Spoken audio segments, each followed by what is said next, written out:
इतिहास में जाएंगे तो आप पाएंगे तथागत गौतम बुद्ध को शाक मुनि भी कहा जाता है। इसीलिए जो आज हम शाक्य, सैनी, कुशवाहा, मौर्य परिवार जो है, बहुत सारे क्षेत्रों में बर्मा रेड्डी लोग लिखते हैं, वो सारे हमारे मौर्य परिवार के ही लोग हैं। कि एक भगवा शब्द है, भगवा एक बहुत पवित्र शब्द है और ये बुद्ध से जुड़ा हुआ है। जी जी।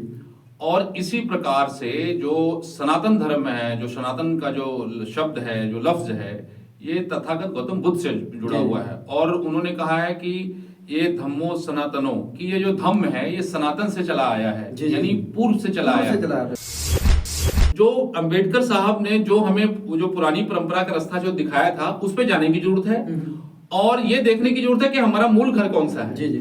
और जब ऐसा हम कर पाएंगे तो जो लोग आज भटके हुए लोग हैं, वो किसी दूसरे के घर को अपना घर बताने की कोशिश कर रहे हैं, जब आप वहां जाके बैठोगे या वहां के मालिक बनना चाहोगे तो आपको पता चलेगा कि आपका घर नहीं है। जी जी। वहां पर जो है जो संगठन वहां को चलाने के लिए, मंदिर को चलाने के लिए, समिति को चलाने के लिए, कमेटी को चलाने के लिए उस कानून है बुद्धा टेम्पल एक्ट 1949। उसमें ये कहा गया है कि इसमें जो बौद्ध लोग हैं, बौद्ध लोगों के साथ साथ में कुछ मेंबर ब्राह्मण मेंबर होंगे। तो उसके विरोध में जो वहां महाबिहार के लोग हैं, बोध गया के लोग हैं, पूरे बिहार के लोग हैं और अब अन्य प्रदेशों से, विभिन्न प्रदेशों से लोग वहां अनशन पर बैठे हुए हैं। वो लोग ये कहना चाह रहे हैं कि जैसे कि आप ईसाइयों की चर्च में कोई मुसलमान नहीं बैठ सकता, मुसलमानों की मस्जिद में कोई हिंदू नहीं बैठ सकता, और हिंदुओं के मंदिर में कोई सिख या कोई जैन या ईसाई या बौद्ध मत का व्यक्ति वहां कमेटी में नहीं हो सकता, वहां का पुजारी नहीं हो सकता। तो यही कहना है महाबोधि महाविहार जो बोध गया में है, उन लोगों का भी यही कहना है कि जो बुद्धा टेम्पल एक्ट 1949 है उसको रद्द किया जाए और जो इसकी जो देख रेख है और जो मंदिर को चलाने की जो संस्था है, समिति है, कमेटी है, उसमें पूर्ण रूप से प्योरली 100% जो है वहां बौद्ध लोगों को जो है वहां पे कमेटी में रखा जाए। और जो गैर बौद्ध लोग हैं, चाहे वो ब्राह्मण हैं या हम उस शब्द में कहते हैं गैर बौद्ध लोग हैं, उनको यहां से निकाला जाए। और मैं इसमें माननीय नीतीश कुमार जी को, माननीय जो देश के प्रधानमंत्री हैं श्री नरेंद्र मोदी जी को मैं आग्रह करूंगा, निवेदन करूंगा कि वो इस पर हस्तक्षेप करें और इस जो बुद्धा टेम्पल एक्ट है इसको कैंसिल करवाएं। क्योंकि जब माननीय प्रधानमंत्री देश के बाहर जाते हैं तो वो कहते हैं कि मैं बुद्ध की धरती से आया हूं, तो कृपया करके बौद्धों की आवाज को सुने। और ये सिर्फ आप बाहर देश दुनिया में ये खाली ढिंढोरा ना पीटें कि मैं बुद्ध की धरती से हूं, बौद्धों की इसमें मदद भी करें। तो जब आप जानवरों की हमारे घर पे भी है ना, तो जब जानवरों की गिनती आप कर सकते हैं तो जातियों की गिनती करने में आपको क्या प्रॉब्लम है? और जो अरे फिर तो भांडा ही फूट जाना है। हाँ, तो सेंसेक्स जो है सेंसेक्स आर्या का पता लग जाएगा ना, जो विदेशी आर्या जो अपने आप को 3 व्यक्ति अपने आप को सर्वप्रिय मानते हैं, उनका पता लग जाएगा जो इनकी गिनती इतनी है। और चाहे जमीन है, चाहे जायदाद है, चाहे वो संपत्ति है, चाहे वो सरकारी नौकरी है, चाहे वो राजनीति है, चाहे वो व्यापार है, तो सबका फंडा पड़ जाएगा। इतने 15% भी नहीं है जो जिनके जो पूरे सिस्टम पे कब्ज किए हो, ये सामने आ जाएगा ना। इसलिए रोक रहे हैं। यही तो मैं सिख होके बुद्ध की बात कर रहा हूँ, बुद्ध के लोगों की बात कर रहा हूँ, तो ये तो आपके साथ सहयोग ही हो गया। लेकिन जहीं आपके ही मैं मौर्यों की बात कर रहा हूँ, लुधियाना की बात करूंगा, वो उनको पढ़े लिखे हैं, कई तो वकील भी हैं, कई डॉक्टर भी हैं, कोई इंजीनियर भी हैं, कोई और भी हैं, लेकिन वही मौर्य तो जाके दूसरा बड़ा सारा टीका लगा के वो बुद्ध की बात करने के बजाय जो बुद्ध की बात जैसे आप जैसे करते भी हैं, तो आप जैसे के विरोध में खड़े हैं। तो अखीरला सवाल हो जाए, उसके बाद हम विराम देंगे क्योंकि बातचीत काफी लंबी हो गई है, कि बुद्ध धर्म में और तो नुक्स नहीं मिला कोई, क्योंकि जाति इसमें नहीं है, विभाजन इसमें नहीं है, ऊंच नीच इसमें नहीं है, छोटा बड़ा इसमें नहीं है, वितकराबाजी इसमें नहीं है, कुदरत को सबसे बड़ा माना जाता है, भगवान से ऊपर कुदरत को माना जाता है। तो जब कोई नुक्स नहीं मिला तो नुक्स निकालने वाले कहते हैं कि आपके बुद्ध में भी तो महाजन ही जाने।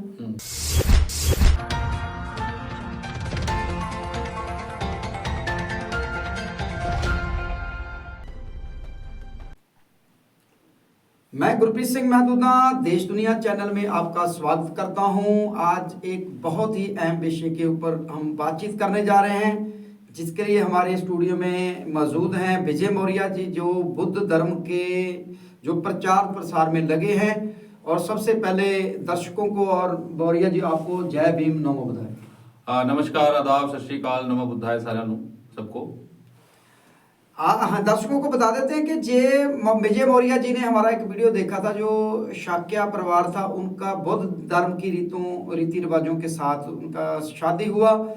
क्योंकि वो जो परिवार था पहले वैदिक धर्मियों में से निकल के वो ईसाई धर्म में चला गया था। जब उनको ये बुद्ध धर्म के बारे में पूरी जानकारी मिली तो उन्होंने अपने बेटे की शादी है जो वो बुद्ध रीतियों से करवाई। इस बारे में बातचीत होगी। इसके अलावा जो मौर्य समाज के लिए ये क्या मैसेज लेके आए उसके ऊपर बातचीत होगी। और सबसे बड़ी बातचीत होगी जो महाबुद्ध विहार का पीछे बनते जो लोग हैं, भिक्षु लोग हैं जो बिहार में वो अनशन पे बैठे हैं, उसके ऊपर बातचीत होगी। ये 3-4 मुद्दे हैं जिनके ऊपर हम बारी बारी इनसे बातचीत करेंगे। मौर्य जी, सबसे पहले शादी वाला आपने वीडियो देखा, उसके बाद आप सीधे आए और आपने इसके बारे में क्या कहना? पहले तो मैं गुरप्रीत महदूदा जी आपका बहुत आभार प्रकट करता हूँ कि आपने मैंने फ़ोन किया तो चलो बात हो गई। बेसिकली मैंने आपका एक वीडियो देखा था जी जी, जिसमें एक शाक्त परिवार है, वो बौद्ध रीति रिवाजों से अपनी शादी को कार्यक्रम को अपने सेलिब्रेट कर रहे थे। जी जी, तो मुझे अच्छा लगा। और फिर आप गुरप्रीत जी के साथ मेरी पुरानी जान पहचान भी है, तो मैंने फ़ोन कर लिया। तो बोले कि चाय पीने घर पे आइए। जी जी, तो उसके बाद स्टूडियो आना हुआ। तो मैं देश दुनिया के जितने भी चैनल को देखने वाले लोग हैं सबको मैं नमस्कार करता हूं। और बहुत अच्छा लगा आपके यहाँ आके। मैंने इसलिए स्पेशली मैं आया आपसे कि ये आपने जो कार्यक्रम को शूट किया, अच्छा लगा मुझे। जी। अच्छा मौर्य जी, शाक्य परिवार है जो बुद्ध धर्म का वंश भी वही है और वो भी है, लेकिन कैसे गुमराह हुआ है, कैसे दूसरी तरफ चला है? और मैं आपकी बात कर रहा हूँ कि आप मौर्य हैं, और मौर्य जब भी भगवान बुद्ध की जहाँ बुद्धों की बात होगी तब मौर्य सम्राट अशोक मौर्य की बातचीत होगी। ये लोग भी कैसे उस जो महान धर्म है उसको पकड़े नहीं हुए, उसको छोड़े जा रहे हैं, या उसमें जा नहीं रहे हैं, और इनको पता लगता है कि जो तो हमारा है तो बड़े चंबे में हो जाते हैं।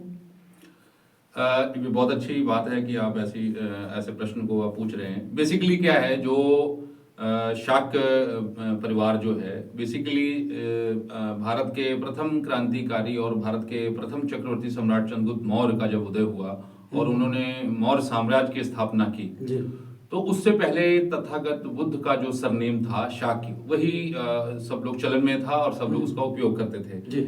लेकिन जैसे सम्राट चंद्रगुप्त मौर्य एक बहुत बड़े सम्राट हुए और वो एशिया सब कॉन्टिनेंट पर उनका राज हुआ, तो जो शाक्य लोग थे, उनके परिवार के लोग थे जो शाक्य लिखते थे, वो धीरे धीरे उन्होंने मौर्य सरनेम को अपना लिया। क्योंकि जो बड़ा पेड़ होता है उसकी छाया बड़ी होती है। और जो तथागत बुद्ध और जो चक्रवर्ती सम्राट चंद्रगुप्त मौर्य के समय का जो अंतर है वो लगभग 300 वर्षों का अंतर है। तो वैसे देखने में इतिहास में 300 वर्षों का अंतर हमें कई बार लगता है कि बहुत थोड़ा है, लेकिन मैं समझता हूं कि 300 वर्ष के बाद अगर कोई चीज खड़ी होती है तो उसमें 25 साल की एक पीढ़ी माने तो हम देखें कि 300 सालों में काफी कई मतलब 10-20 पीढ़ियां निकल गई। तो मौर्य सरनेम को लोगों ने अपना लिया। लेकिन अगर आप इतिहास में जाएंगे तो आप पाएंगे तथागत गौतम बुद्ध को शाक्य मुनि भी कहा जाता है।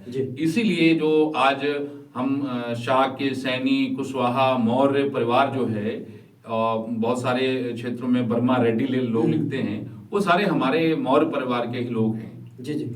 मौर्य जी, जे अपने आपको वैदिक जो लोग हैं उनकी गिनती बढ़ाने के लिए मौर्य हुए, जो जितनी भी आपने और गिनती की है, जो सारे के सारे उनमें जाके उनको तो कहते हैं गर्व से कहो हम ये हैं। चलो वो ये भी कहते हैं कि गर्व से कहो हिंदू हम, लेकिन हिंदू में मैं इसलिए नहीं जाऊंगा क्योंकि हिंदू शब्द जो है, जो भारत के टोटल लोग हैं, चाहे उसमें किसी भी धर्म के लोग हों, उनके लिए जब जो विदेशी लोग हैं उन्होंने इस खित्ते को हिंदू बोला, तो आगे जाके इसके ऊपर बहुगिनती में खुद को रखने के लिए वैदिक धर्मियों ने इसको हिंदू धर्मी बना दिया, जबकि उनका मूल धर्म वैदिक है, ना कि वो हिंदू धर्म है। हिंदू तो जहाँ के लोगों को बोल दिया गया, और सनातन भी शब्द उन्होंने बुद्ध धर्म का चोरी कर लिया। इसके बारे में आपने क्या कहना? बेसिकली आपकी बात है जैसे कि एक भगवा शब्द है, भगवा एक बहुत पवित्र शब्द है और ये बुद्ध से जुड़ा हुआ है। जी जी। और इसी प्रकार से जो सनातन धर्म है, जो सनातन का जो शब्द है, जो लफ्ज है, ये तथागत गौतम बुद्ध से जुड़ा हुआ है। और उन्होंने कहा है कि ये धम्मो सनातनो, कि ये जो धम्म है ये सनातन से चला आया है, यानी पूर्व से चला आया है। आप ये देखिए कि जब बुद्ध की बात होती है तो आम लोग जो बुद्ध की बात करते हैं वो गौतम बुद्ध की बात करते हैं, लेकिन जब बुद्धों की बात आएगी तो इतिहास बता रहा है हमें, वैसे तो बुद्धों की संख्या अनंत है, इतने बुद्ध आ चुके हैं इस धरती के ऊपर कि उनकी संख्या का हम गिनती नहीं कर सकते हैं, लेकिन इतिहास हमें बता रहा है, इतिहास में मिलता है कि आज तक 28 बुद्ध हुए हैं और जो गौतम बुद्ध है वो 28वां बुद्ध है। तो इनसे पहले 27 बुद्ध हो चुके हैं। जी जी जी। इसलिए ये जो भगवा शब्द है, सनातन शब्द है, ये बुद्ध से जुड़ा हुआ शब्द है। और जहां तक आप वैदिक धर्म की बात कर रहे हैं तो वेदों को मानने वालों जो लोग हैं उनको वैदिक धर्म को मानने वाले लोग जो वेद को मानते थे उनको कहा गया है। जहां तक बात है कि बुद्ध ने क्या संदेश दिया, बुद्ध का एक ही संदेश है पूरे विश्व में, वो यही है कि हम शांति से रहें और जो हमारे बेसिक प्रिंसिपल है, जो हमारे शील है, जिनको पंचशील कहा गया है, उनका हम अनुपालन करें, उस पर चलें। और जहां तक आज जो वोट बैंक की राजनीति कह लो या संख्या बढ़ाने की बात कर लो, तो जब हम वैदिक धर्म को मानने वालों की बात करेंगे तो उसमें बहुत सारी जो संख्या है वो कम होगी। और कुछ लोग तथाकथित डाटा पेश करते हैं, तो उस डाटा को इसलिए पेश किया जाता है कि उनकी संख्या बढ़ी हुई नजर आए, और उसमें जो अन्य लोगों का जो मतलब भला है या उन अन्य लोगों की जो भलाई के लिए जो कार्य होने हैं उसमें बाधा पड़ती है और जो एक्चुअल संख्या बाहर नहीं आती है। इसलिए हम ये कहना चाह रहे हैं कि जो बुद्ध धर्म को मानने वाले लोग हैं या बुद्धा को फॉलो करने वाले लोग हैं वो शांति प्रिय लोग हैं, और वो ये हम खाली भारत में नहीं मान रहे। ठीक है, ये अच्छी बात है कि बुद्ध का उदय जो है भारत की धरती से हुआ, आज 54-55 देश जो हैं वो बुद्ध को मानने वाले लोग हैं। तो आज इतने देश जो बुद्ध को फॉलो कर रहे हैं तो कुछ तो बात रही होगी, इसलिए वो कैसा फॉलो कर रहे हैं। लेकिन जहां पे बात तो ये है कि आपके मौर्य जो मूल हैं बुद्ध के, जहाँ शाक्य, जहाँ आपने जैसे मतलब वो दूसरी तरफ ज्यादा है, जो अपना धर्म अपनी विचारधारा की तरफ नहीं है, इनके बारे में आप कहेंगे? मैं एक छोटी सी उदाहरण दूंगा। एक महल बना हुआ है, बहुत बड़ा महल है, उसमें सारी चीजें मौजूद हैं और हर चीज सुसज्जित है, लेकिन उस महल का दरवाजा बंद कर दिया जाए। वो मान लो मेरा महल था तो मुझे उसमें ना जाने दिया जाए, फिर मेरे उसमें आने वाले जो वंश के लोग हैं उनको भी ना जाने दिया जाए, तो हमारे पीढ़ी के आगे आने वाली पीढ़ी के लोग उस महल को भूल जाएंगे। और बाद में उस महल में कौन लोग रहेंगे?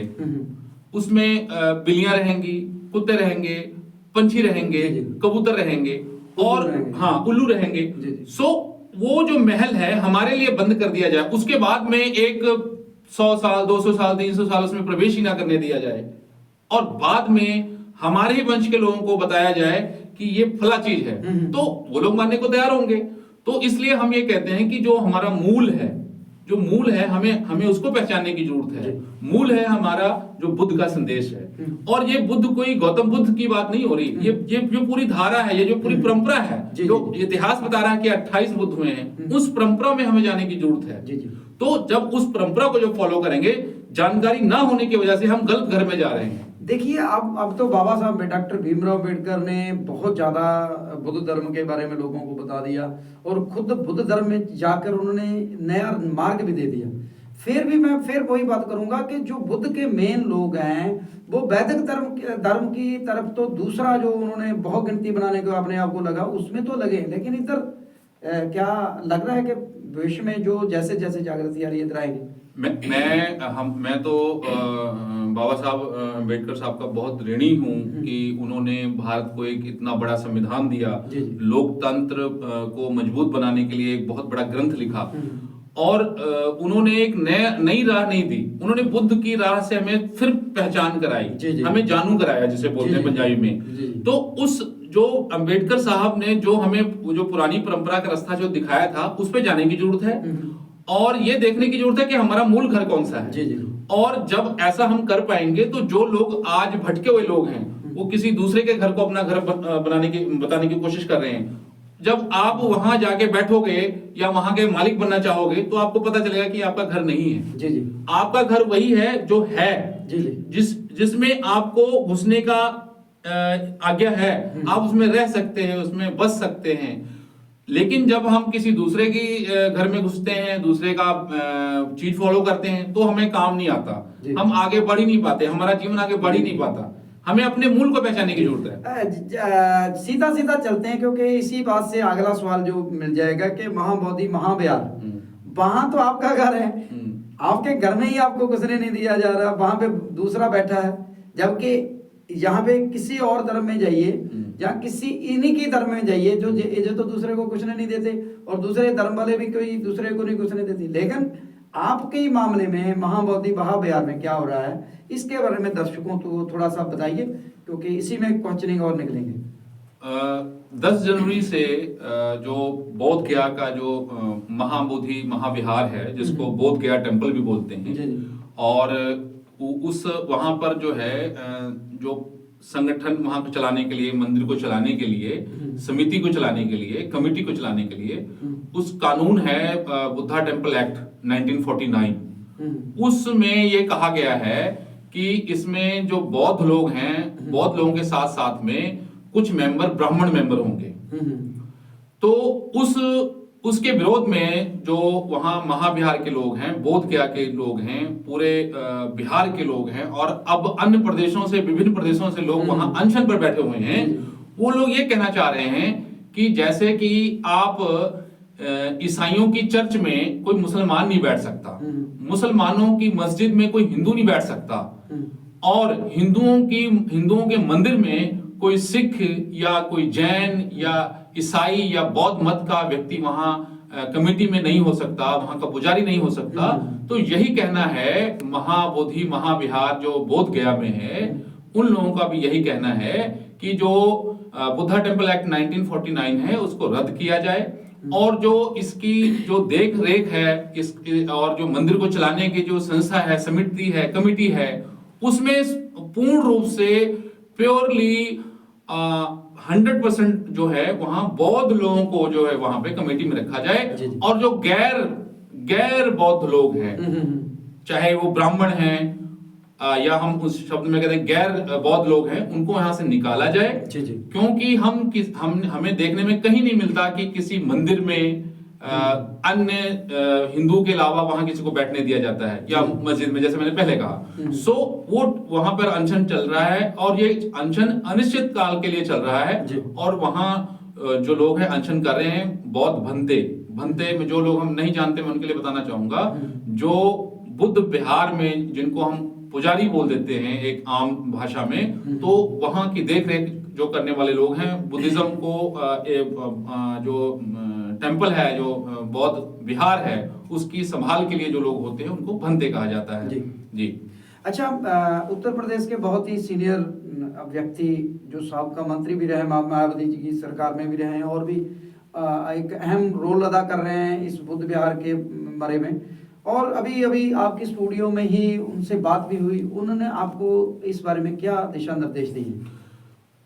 मैंने माननीय स्वामी प्रसाद मौर्य से बात की थी कि बोध गया के टेम्पल के बारे में, जो वहाँ पे अनिश्चितकालीन वहाँ हड़ताल चल रही है, अनशन चल रहा है। तो उन्होंने बिल्कुल वही साफ स्पष्ट तौर पर संदेश दिया और हमें बताया कि जिसका जो स्थान है उसकी मैनेजमेंट कमेटी में वही धर्म के लोग होने चाहिए। अगर बौद्ध धर्म का कोई बुद्ध विहार है तो बौद्ध धर्म को फॉलो करने वाले लोग होने चाहिए, और अगर हिंदू कोई मंदिर है तो उसमें हिंदू लोगों को ही उसमें समिति में रहने की आज्ञा होनी चाहिए। अगर कोई जैन का कोई जो होता है भवन, उसमें जैन लोग होते हैं, और मस्जिद में मौलाना लोग होते हैं। तो इसी प्रकार जो बौद्ध जो टेम्पल है, बौद्ध गया का जो महाबोधि महाविहार है, जिसको हम लोग स्पेशली कहते हैं, उसमें सिर्फ बौद्ध लोगों को अधिकार होना चाहिए, गैर बौद्धों को वहां अधिकार नहीं होना चाहिए। और मैं एक बात और भी बताना चाहता हूं कि जब हमारा देश आजाद हुआ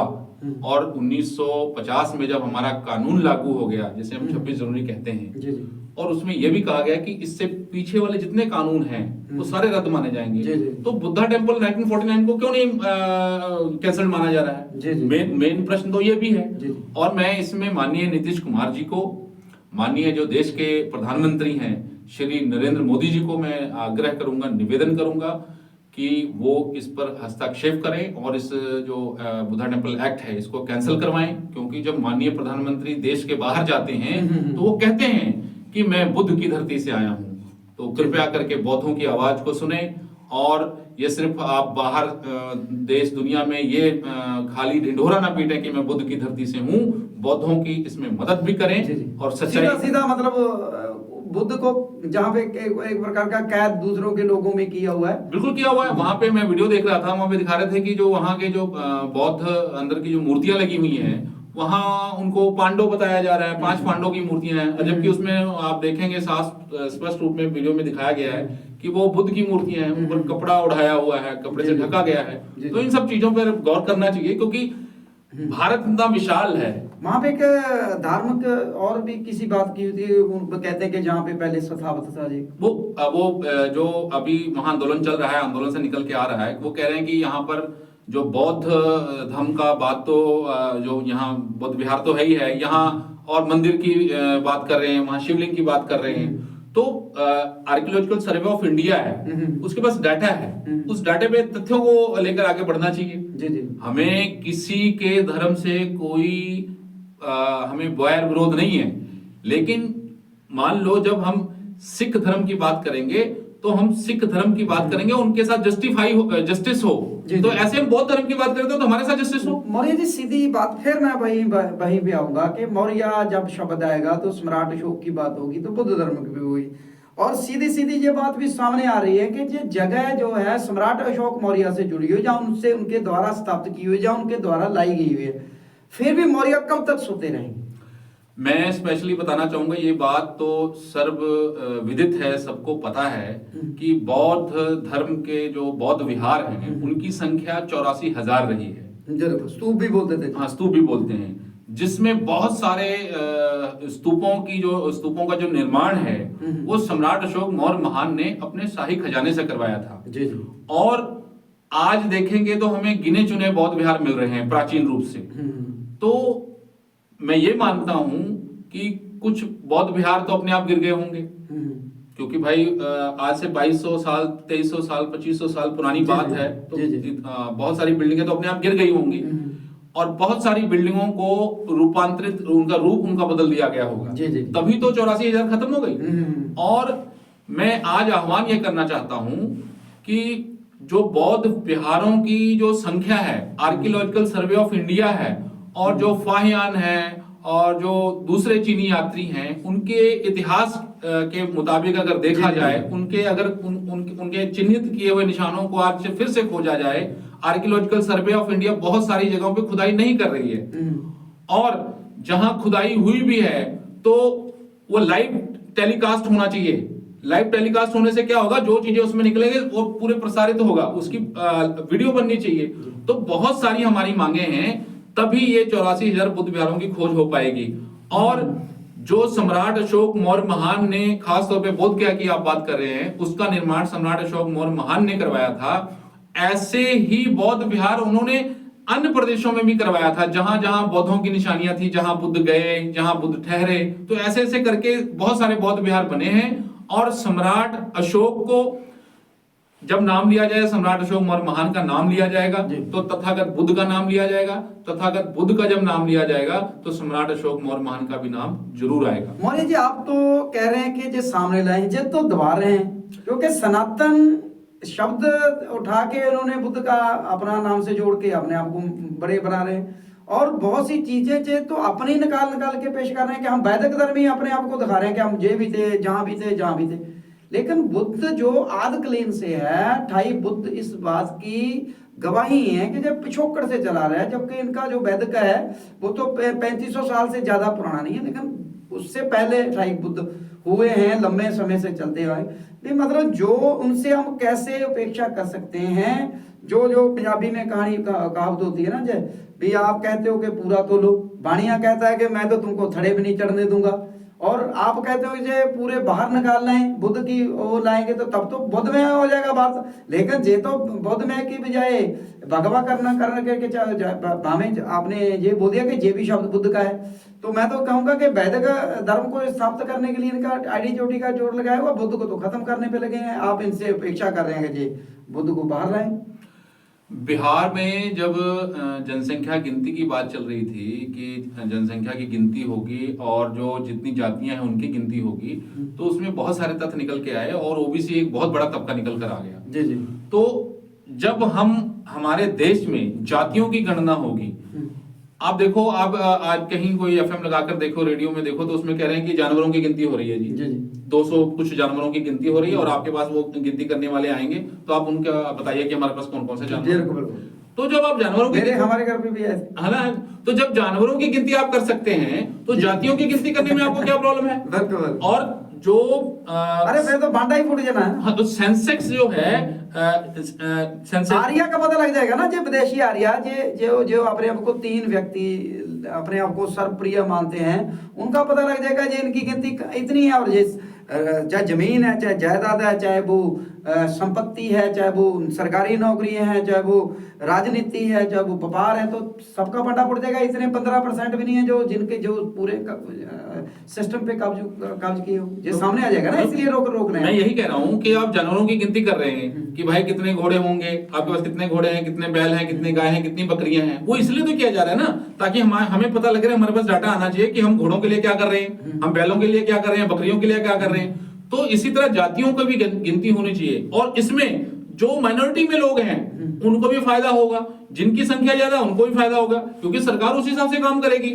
तो जब ऐसा होगा, जब ऐसे कर पाएंगे, नीतीश जी ने ये बात आगे बढ़ाई थी, लेकिन बाई चांस वो उसी दलदल में चले गए जहां उनको नहीं जाना चाहिए था। आज मैं यही कह रहा हूं कि देश विदेश की बात आप छोड़ दीजिए, देश में आप देखिए, देश में देखिए कि कौन सी जातियां गरीब हैं, कौन सी जातियां अमीर हैं, और जब ये सारी जनसंख्या गिनती आ जाएगी तो पता चल जाएगा कि देश में राज किसका चाहिए, राज कौन सी कौम कर रही है, कौन से लोग कर रहे हैं, कौन सी जातियां कर रही हैं, और किसका राज होना चाहिए, किसके लिए होना चाहिए। तो ये सारा खुलासा हो जाएगा। ये भेद तभी खुलेगा जिसकी आप बात कर रहे हो। तब लोग देखो, आज हम बात करते हैं, कोई एग्जाम होता है तो उसमें आज एक जो नया जो है रिजर्वेशन ईडब्ल्यूएस, तो ईडब्ल्यूएस का देखो मिनिमम मार्क्स क्या है, ओबीसी का मिनिमम मार्क्स क्या है, जनरल कैटेगरी का मिनिमम मार्क्स क्या है, उसको देखते हैं तो हम देखते हैं कि बहुत सारी जो भेद हैं जो हमसे छुपाए जा रहे हैं, बहुत सारी बातों को हमसे छुपाया जा रहा है। तो आपका मूल, आप लास्ट में क्या प्रश्न पूछे थे आपने? जी कि जो अभी चल रहा था ना, जो बोल रहे कि जो जनसंख्या नियंत्रण नहीं, ये तो निकालेंगे नहीं। मैं ये कह रहा था कि ये क्यों करेंगे, क्योंकि फिर तो सामने आ जाएगा कि आर्यन लोगों का इतनी परसेंटेज है, सब चीजों पे ऊपर कब्जा की बैठे। मैं तो ये कह रहा हूँ कि जो लोग विभिन्न धार्मिक संस्थानों पे या कोई भी संस्थान पे अगर काबिज हैं, अगर उसका ये डाटे सारे उसमें बाहर आ जाएंगे तो आपको पता चल जाएगा कि कौन लोग कहाँ होने चाहिए, कौन लोग कहाँ नहीं होने चाहिए। जी। अच्छा, दूसरी बात है, अभी आपने माइनॉरिटी की बात की है, इस पे भी हम बात कर लें कि आपने वहाँ आप लगातार उस बारे में महाविहार के बारे से जुड़े हुए हैं, और इसमें जो मिनोरिटी के पास, कमीशन के पास नहीं गए, क्योंकि मामला तो मिनोरिटी कमीशन का है। नहीं, वहाँ के जो लोग हैं, बोध गया के लोग हैं जो अनशन कर रहे हैं, वो 3 बार मिनोरिटी कमीशन के पास गए हैं, मतलब कोई सुनवाई नहीं, वहाँ कोई बात ही नहीं हो रही है। फायदा क्या है? फायदा क्या, अब आप देखिए कि जैसे सरकारें जो हैं सभी इंस्टीट्यूशन को कंट्रोल करना चाहती हैं, तो नेचुरली जाहिर सी बात है कि मिनोरिटी कमीशन में भी उनका कंट्रोल है, वहां बात नहीं सुनी जा रही, इसीलिए लोग अनशन कर रहे हैं। अनशन तो तभी, देखो अनशन ऐसे नहीं हो जाता, अनशन कोई 1 दिन 2 दिन की बात नहीं होती, कई सालों का जो संघर्ष जब इकट्ठा होता है तो वो एक इकट्ठा होकर एक पावर के रूप में एकत्रित होता है, फिर जाके अनशन होता है। ये प्लेटफॉर्म आपके लिए बात रखने के लिए हम यहीं से आपको बात नहीं रखने देंगे। मतलब मिनोरिटी जो हमारे को बचा के रखना है, जिसने हमारी आवाज बनना है, सरकार तक पहुंचाना है, वो ही हमारी बात नहीं सुन रही, तो आप कैसे अंदाजा लगा सकते हैं कि कुछ मिलेगा? इंसाफ मिलने की उम्मीद तो है नहीं, फिर खत्म हो गए काम। डॉक्टर भीमराव अंबेडकर साहब ने 2 सदनों की बात की है, लोकसभा की और राज्यसभा की, और जो प्रदेशों में जो विधानसभाएं हैं। मैं तो सिर्फ इतना सा कहता हूं कि जो लोग नमो बुद्धाय कहते हैं, जो लोग जय भीम कहते हैं, जो लोग संविधान को मानते हैं, खास तौर पर ओबीसी, एसटी, एससी लोग हैं, मैं इनसे निवेदन करना चाहता हूं कि जो ओबीसी, एससी, एसटी के लोग जो विधानसभाओं में बैठे हैं, जो राज्यसभा में बैठे हैं, जो लोकसभा में बैठे हैं, वही बात कर लें। अगर यही लोग आवाज उठा लें तो ये मसला हल हो जाएगा। और प्रतिनिधित्व हमारा करते हैं ओबीसी का, अगर कोई मेंबर, लेकिन वो तो रंग ही अपना दूसरा ओढ़े हुए है ना, वो बुद्ध को छोड़ के जाके वैदिक में बैठे हैं, तो वो कैसे आपकी बात बन जाएंगी?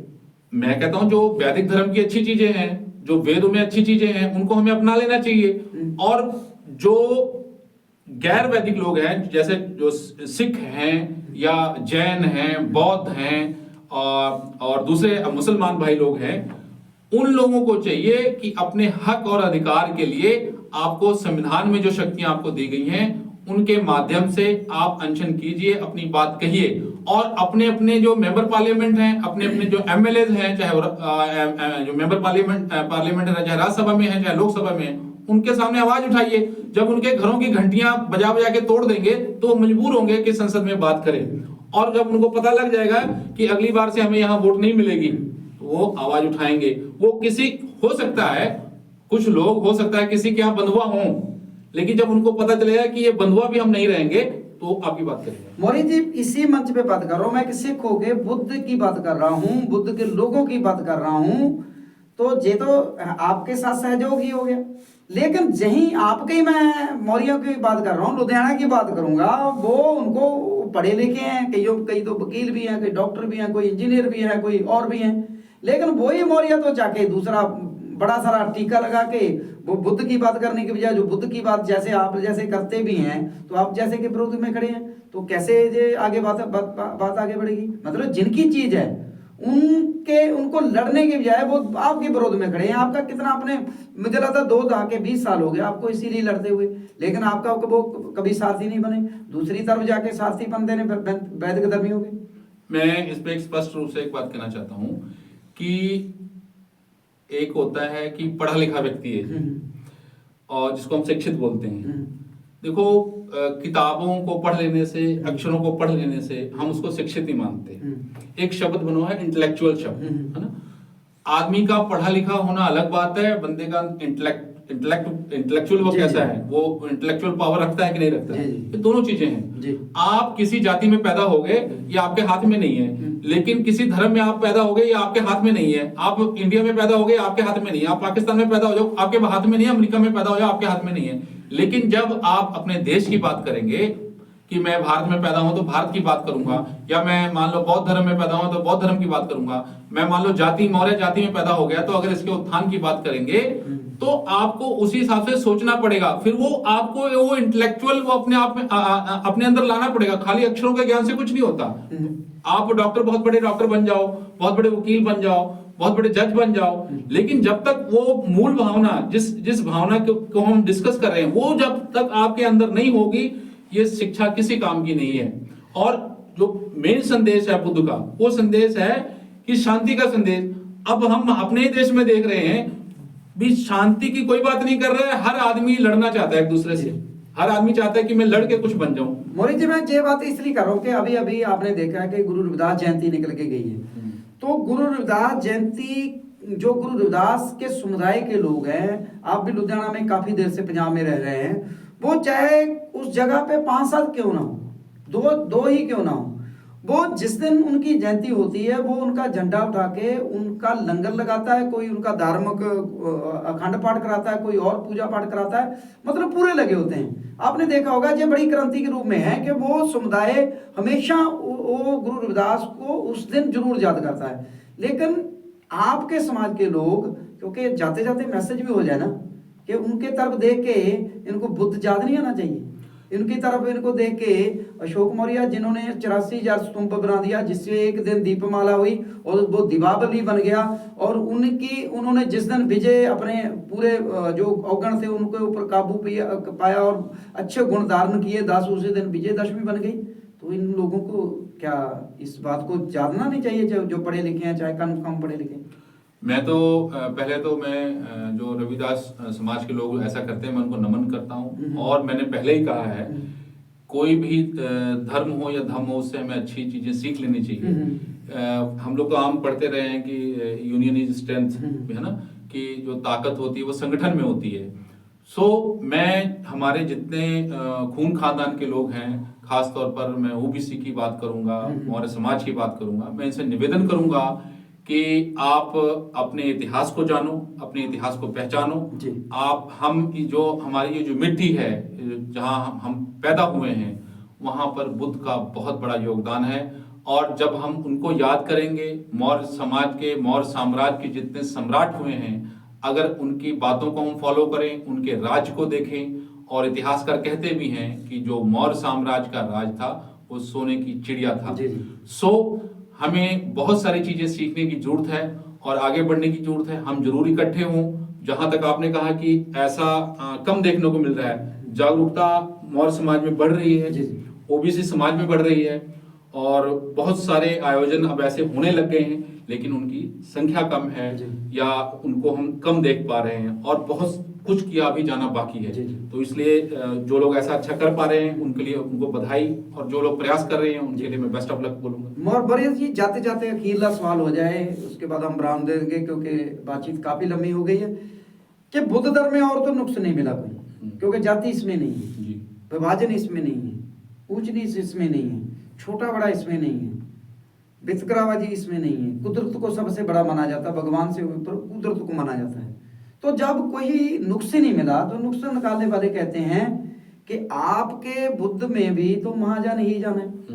तो इसके बारे में थोड़े बताइए, ये है क्या? इसके बारे में जो मुझे ज्ञान है मैं वो बताऊंगा।